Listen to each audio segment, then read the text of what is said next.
This is really a 2-hour presentation I give to high school students, cut down to 3 minutes. And it all started one day on a plane on my way to TED, 7 years ago. And in the seat next to me was a high school student, a teenager, and she came from a really poor family. And she wanted to make something of her life. And she asked me a simple little question. She said, "What leads to success?" And I felt really badly because I couldn't give her a good answer.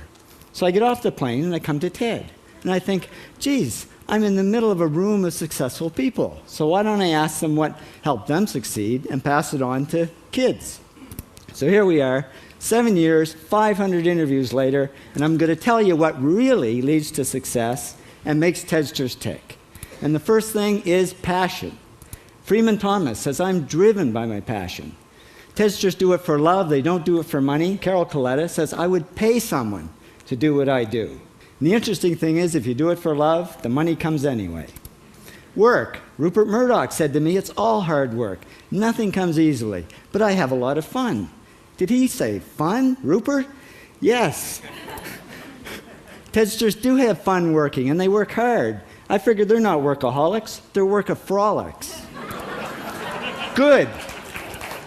Alex Garden says, "To be successful, put your nose down in something and get damn good at it." There's no magic, it's practice, practice, practice. And it's focus. Norman Jewison said to me, "I think it all has to do with focusing yourself on one thing." And push.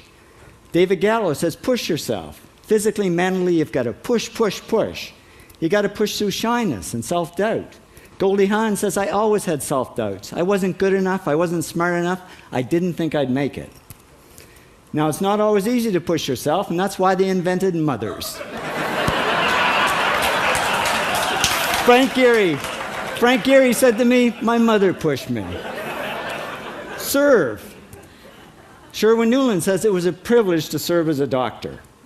Now, a lot of kids tell me they want to be millionaires, and the first thing I say to them is, okay, well, you can't serve yourself. You got to serve others something of value, because that's the way people really get rich. Ideas. TEDster Bill Gates says, "I had an idea," founding the first microcomputer software company. I'd say it was a pretty good idea. And there's no magic to creativity and coming up with ideas. It's just doing some very simple things. And I give lots of evidence. Persist. Joe Kraus says persistence is the #1 reason for our success. You got to persist through failure. You got to persist through crap, which of course means criticism, rejection, assholes, and pressure. So the answer to this question is simple. Pay $4,000 and come to TED. Or failing that, do the 8 things, and trust me, these are the big 8 things that lead to success. Thank you, TEDsters, for all your interviews.